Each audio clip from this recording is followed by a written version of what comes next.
Film dimulai dengan menunjukkan seorang pendeta tua terbang menuju pegunungan berbatu di atas langit tempat para dewa langit dimakamkan.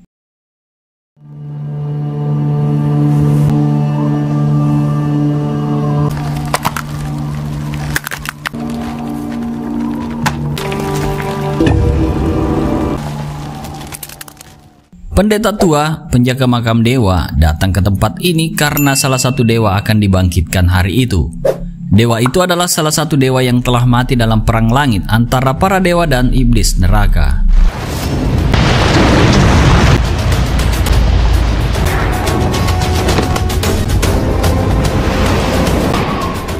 Tidak lama kemudian seorang pemuda bernama Chen Nan, reinkarnasi dewa langit, bangkit dari kubur. Dia tampak bingung dan tidak tahu siapa dia sebenarnya. Karena semua ingatan setiap dewa yang bereinkarnasi menjadi manusia telah terhapus.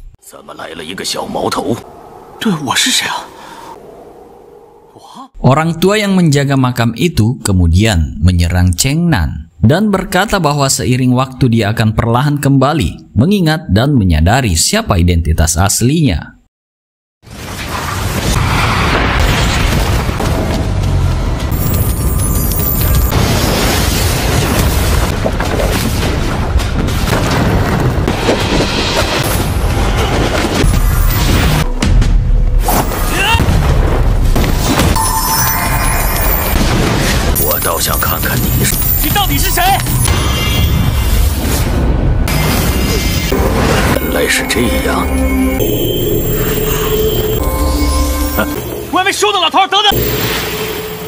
Setelah itu, lelaki tua yang menjaga makam itu menendangnya, melemparkannya dari langit dan jatuh ke bumi.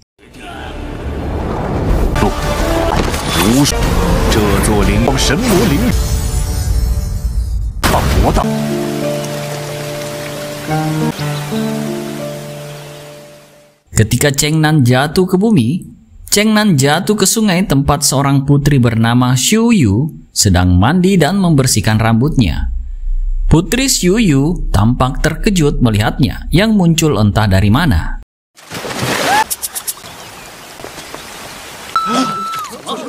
Dia segera berteriak minta tolong dari para penjaga. Dia kemudian memerintahkan para penjaga untuk menangkap Chen Nan dan membawanya ke kerajaan untuk dimasukkan ke penjara bawah tanah. 姑娘，你听我说，你还讲不讲理了？竟敢抓本公主的手！公主，走开！我要亲手杀了她！我真不是故意的，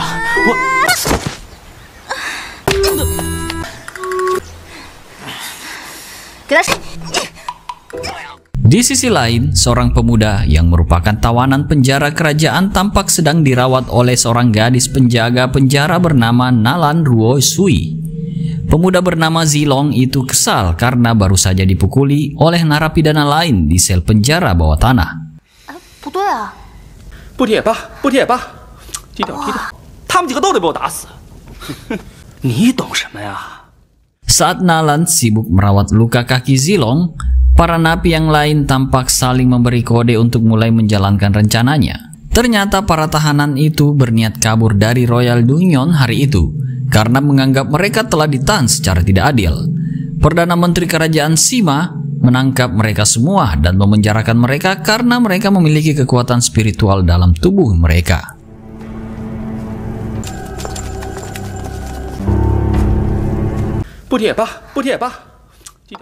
Setelah memastikan situasi aman, para tahanan mulai mengambil senjata yang mereka sembunyikan di balik jerami dan menyerang penjaga penjara.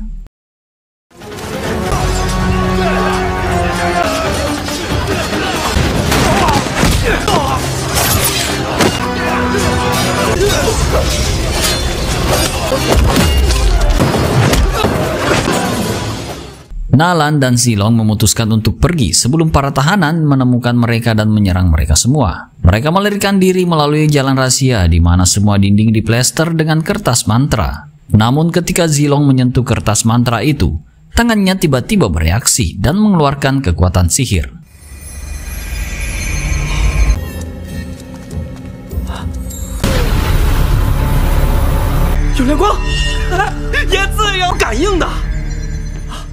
Ternyata kertas mantra itu dibuat secara ajaib oleh seorang penasehat kerajaan bernama Zuanzu untuk menyerap kekuatan sihir dari orang lain. Untungnya, Nalan segera menarik Zilong dari tempat itu dan membawanya lari ke jalan lain yang membuat mereka harus berhadapan dengan para tahanan yang memberontak.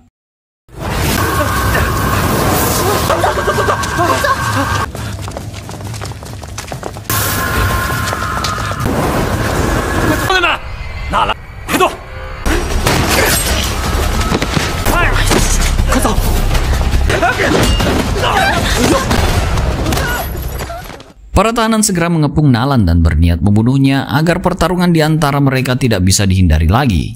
Nalan mencoba melawan para tahanan sendirian sambil melindungi si gadis pelayan. Tetapi dia gagal melindungi gadis pelayan itu dan hampir dibunuh oleh para tahanan.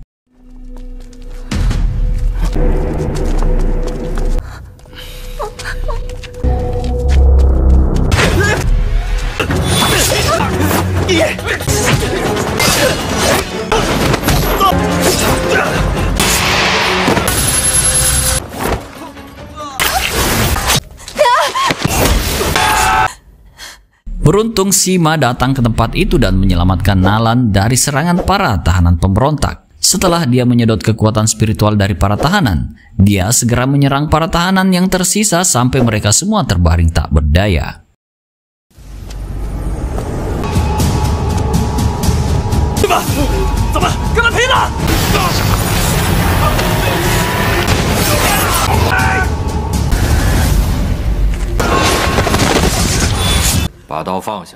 Akhirnya situasi kondusif dan para tahanan kembali dibawa ke sel tahanannya masing-masing, termasuk Silong.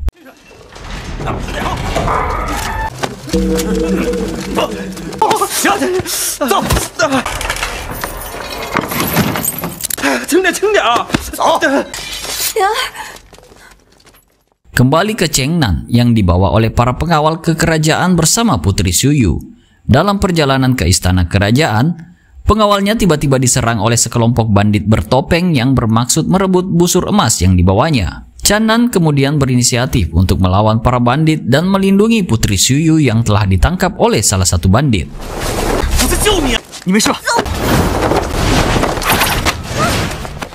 Meski tangannya masih terikat rantai, ia mampu menghajar para bandit dengan tendangannya.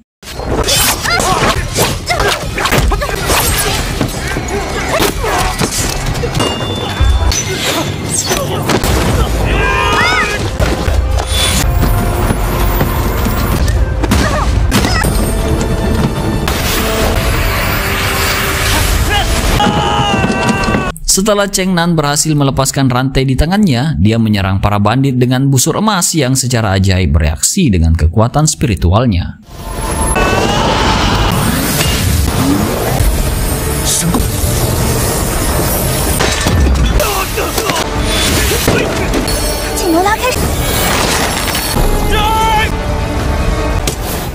Setelah berhasil memukul mundur para bandit, Chengnan tiba-tiba jatuh pingsan karena dia masih belum terbiasa dengan kekuatan besar di busur emas dari dunia langit itu. Di malam hari ketika Putri Suyu dan pengawalnya tiba di istana bersama Chengnan, Nalan mendatangi Putri Suyu dan menyapanya. Segera setelah itu Nalan bertanya apa yang membuat Putri Suyu pergi begitu jauh dari istana kerajaan dan menempuh jarak yang begitu jauh. Dia menjawab bahwa dia harus mengambil busur emas yang diturunkan oleh Dewa Langit untuk mengobati raja yang saat ini sedang sakit parah.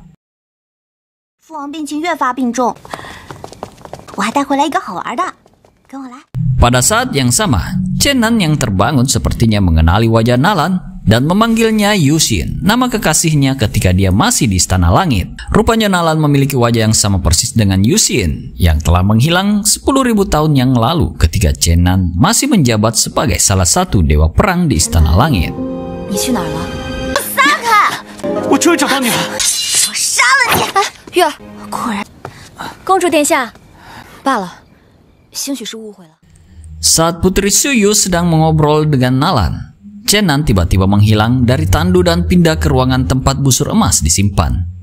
Setelah Putri Suyu menyadari bahwa Channan telah menghilang, dia segera memerintahkan para penjaga untuk menemukannya dan memindahkannya ke ruang bawah tanah.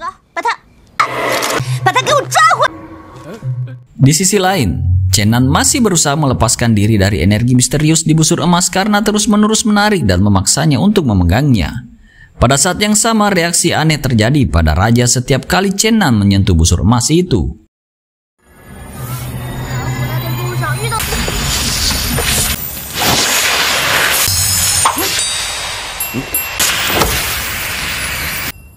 Raja secara otomatis sembuh dari penyakitnya ketika Chen Nan memegang busur emas. Tetapi raja jatuh sakit lagi ketika ia melepaskan busur emas.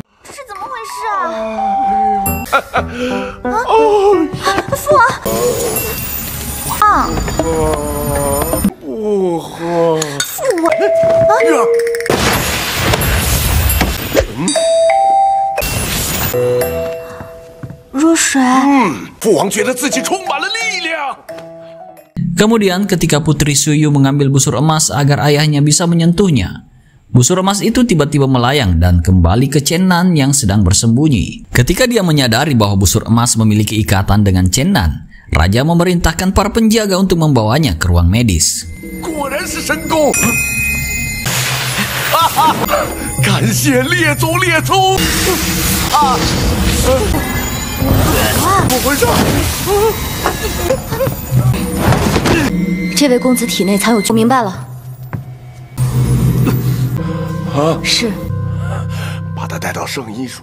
Di sisi lain, Perdana Menteri Sima menerima laporan dari putranya Lingkong bahwa ia gagal mencuri busur emas dari Putri Suyu.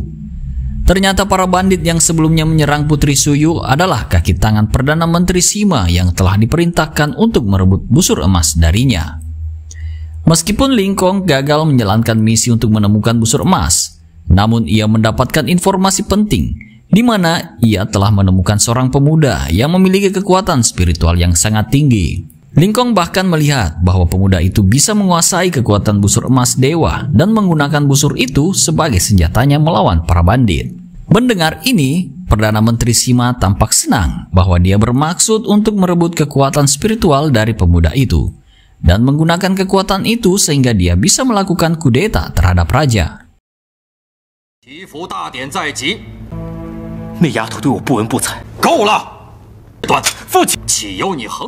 Sementara itu, Chen Nan yang tidak sadarkan diri di ruang medis tiba-tiba bermimpi tentang masa lalunya ketika dia masih menjadi dewa perang. Dalam mimpinya itu, dia mendapati dirinya bertarung dengan busur emas dalam sebuah pertempuran.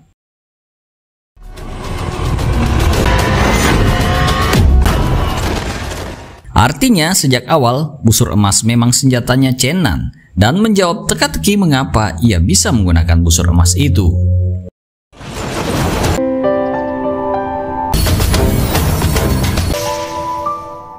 Malam itu, setelah Chen Nan bangun, dia mendekati Nalan untuk menanyakan apakah dia adalah Yuxin, kekasihnya yang telah lama meninggalkan Istana Langit. Tapi Nalan menegaskan kembali kepadanya bahwa dia bukan gadis yang dia cari. 我与公子素未谋面，我的亲友早已不在人世。纳兰姑娘，为了躲避痛苦而活下去。 Di tengah percakapan mereka, Lingkong tiba-tiba datang ke tempatnya. Jadi dia segera memerintahkan Chen Nan untuk bersembunyi di kamarnya. Ini karena Nalan telah dijodohkan oleh Perdana Menteri untuk menikahi Lingkong. Dan jika dia tahu keberadaan Chen Nan di tempatnya, dia akan dalam bahaya. Sebenarnya dia tidak pernah mencintai Lingkong, tapi dia terpaksa menyetujui perjodohan untuk menghormati perintah Perdana Menteri Sima. 听闻楚玉那丫头寻得灵力超凡者。 日为楚王研制药方，并无在意。不用对那糟老头子上心。可有药方？跟你说了多少次了？ Setelah Lingkong meninggalkan tempat Nalan, Chen Nan mendekatinya dan memberitahunya bahwa Lingkong adalah orang yang telah menyerang Putri Suyu dalam perjalanan ke istana tempo hari. Ia percaya itu karena sepatu dan suara si penyerang sama persis dengan sepatu dan suara Lingkong. 那人穿的正是一双。 Beberapa hari kemudian, sekelompok pembunuh bertopeng tiba-tiba muncul di istana kaisar dan berniat menyerang raja.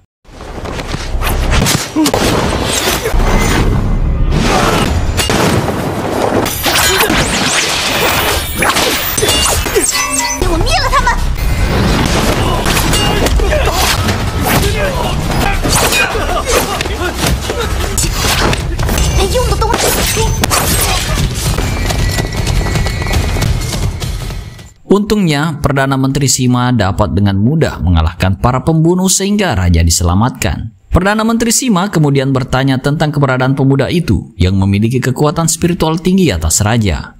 Namun, raja yang memiliki firasat buruk tentang niatnya memutuskan untuk tidak memberitahu dia apapun. Putri Suyu juga berusaha menyembunyikan keberadaan Chen Nan dengan mengatakan bahwa dia telah ditangkap dan dieksekusi oleh para pengawal kerajaan. 怎么，丞相？此等人才，臣定当竭力培养。不知这位少年身在何处？王乏了。 Sore harinya, Perdana Menteri Sima memanggil Nalan ke tempatnya untuk menanyakan keberadaan Chen Nan. Namun, dia juga berpura-pura tidak tahu apa-apa dan menyembunyikan informasi tentang keberadaannya. Pada kesempatan itu, Perdana Menteri Sima meminta Nalan untuk mempersiapkan pernikahannya dengan Lingkong yang akan berlangsung dalam beberapa hari. Mendengar hal itu, dia tampak keberatan karena tidak ingin menikahi Lingkong, tapi dia tidak berani menolak perintahnya. 姨父，你要我信，把你们的婚事，只要抓住那小子。所以今天就是一声令下的事。 凌空多谢父亲。凌空对你也是真心实意。 Di sisi lain, Putri Suyu diam-diam menangkap Chen Nan dan menyembunyikannya di ruang bawah tanah. 别想再逃了！怎么又是你啊？我说了，我会经常来找你的。你想干什么？那么多好玩的东西，你准备了这个玩儿？这个，我会扔飞刀。我不闹了行吗？你不会真扔吧？准备好了？不行。哇，不要紧。去，这边呢？来，小淫贼，你别走。 Penjaga penjara melaporkan kejadian itu kepada Perdana Menteri Sima sehingga dia akhirnya mengetahui keberadaan Chen Nan. Perdana Menteri Sima kemudian memerintahkan penjaga penjara untuk memasukkan Chen Nan ke sel tahanan agar dia tidak bisa lagi melarikan diri. 现在把公主放了。他真的要把我剁了喂狗？我凭什么信你？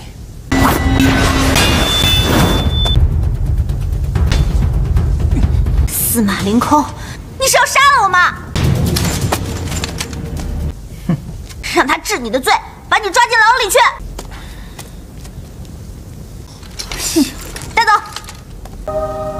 公主身体珍贵，公主说的话吗？走，老实点。这小子给我关起来。 Di dalam sel tahanan, dia bertemu Zilong yang mengaku sebagai reinkarnasi Dewa Naga dari Istana Langit. Zilong tahu bahwa Chen Nan adalah dewa karena dia pernah menjadi tentara di bawah Chen Nan. 当时那场面，你那场大战中，我好像没有见到你。战友啊，在我的记忆里面，你这灵力也太不……怎么了？现在我的灵力是被压制住的。不知道，纳兰姑娘给你的药效，对天战的记忆。 Beberapa hari kemudian, ketika hari pernikahan Nalan dan Lingkong tiba, dia tidak bisa berhenti memikirkan keselamatan Chen Nan. Oleh karena itu, dia memutuskan untuk diam-diam melepaskan Chen Nan dan Zilong tanpa sepengetahuan Perdana Menteri Sima agar mereka bisa melarikan diri.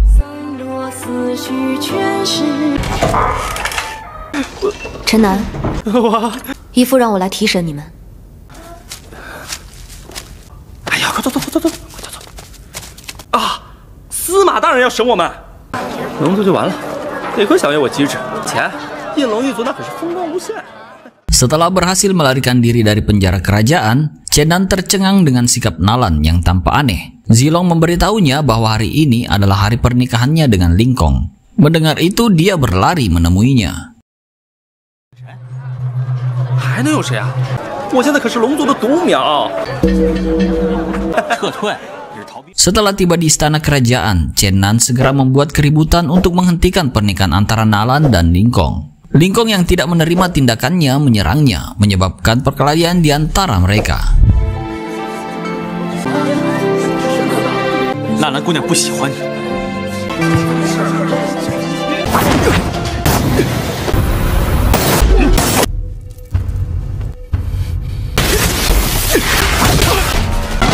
想走？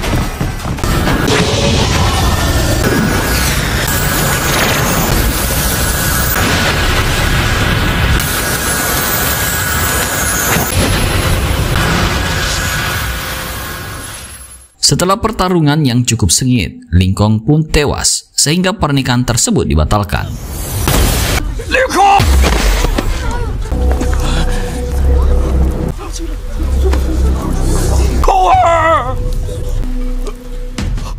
Keesokan harinya, Nalan menunjukkan kepada Chen Nan sebuah buku rahasia yang disembunyikan oleh Perdana Menteri Sima. Dalam buku rahasia itu tertulis bahwa dia berencana untuk mengumpulkan kekuatan spiritual sebanyak mungkin untuk berevolusi menjadi makhluk abadi. Itu juga mengapa dia sering menangkap orang-orang dengan kekuatan spiritual dan memenjarakan mereka di ruang bawah tanah. 当他知道这样年纪的纯阳之力可自毁了，看不到了。要我说，不只是地牢里的，来报答他所谓的养育，大多是上古大族。 也一定是那司马老贼所为。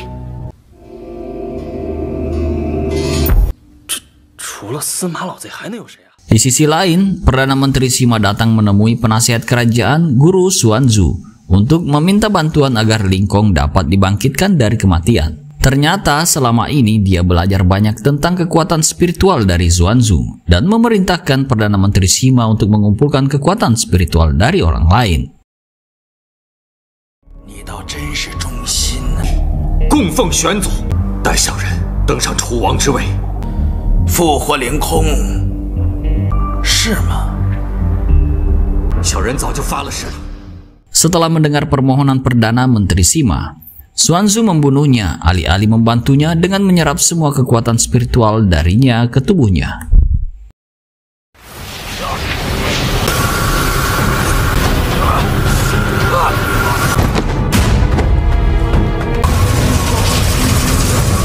Tidak lama kemudian, Chen Nan, Nalan, dan Zilong juga datang ke tempat Xuanzu karena mereka telah mengetahui rencana jahatnya. Dia bermaksud untuk mengambil semua kekuatan spiritual dari semua anggota kerajaan selama upacara pemberkatan yang akan diadakan dalam beberapa hari. Chen Nan tahu bahwa Xuanzu sengaja melakukan semua itu agar dia bisa menjadi dewa dan hidup abadi di dunia ini. Namun Chen Nan, Nalan, dan Zilong tidak mengizinkannya, jadi mereka segera melawannya.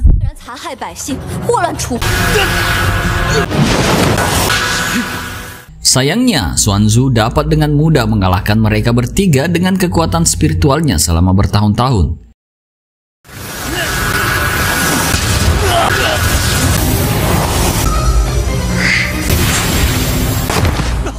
Di malam hari, Xuanzu pergi menemui raja dan memintanya untuk mengadakan upacara pemberkatan dengan seluruh keluarga kerajaan. Raja yang tidak tahu apa-apa tentang rencana jahatnya segera menyetujuinya. Hal ini bisa terjadi karena Xuanzu sebelumnya telah berbohong kepada raja bahwa upacara pemberkatan dapat menyembuhkan penyakitnya. 本王很明日，老夫将为哀求玄祖出面行祖。 生谢大典。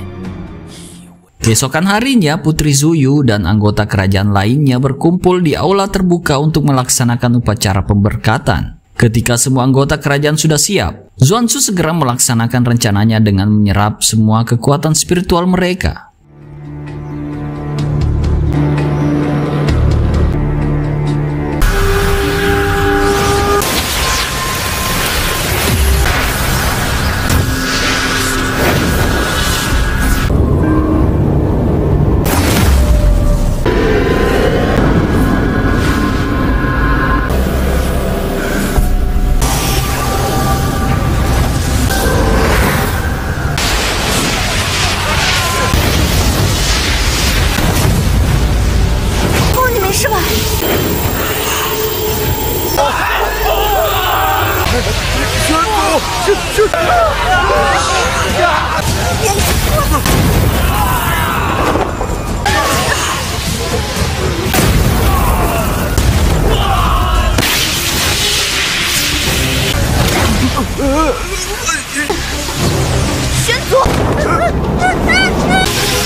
Namun eksekusi itu digagalkan oleh Chen Nan dan Zilong yang telah pulih dari kekalahan oleh Zuanzu.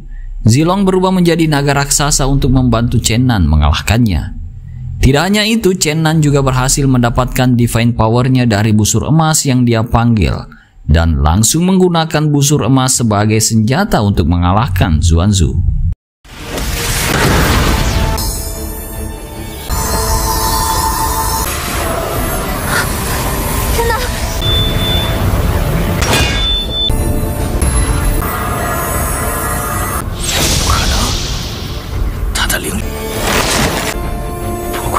战士，怎么会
？Setelah berhasil membunuh Zuanzu, semua anggota kerajaan termasuk raja dan putri Zuyu bangkit kembali dan mendapatkan kembali kekuatan spiritual mereka. Akhirnya misi Chen Nan untuk menemukan jati diri dan kekuatannya telah tercapai dan film pun berakhir.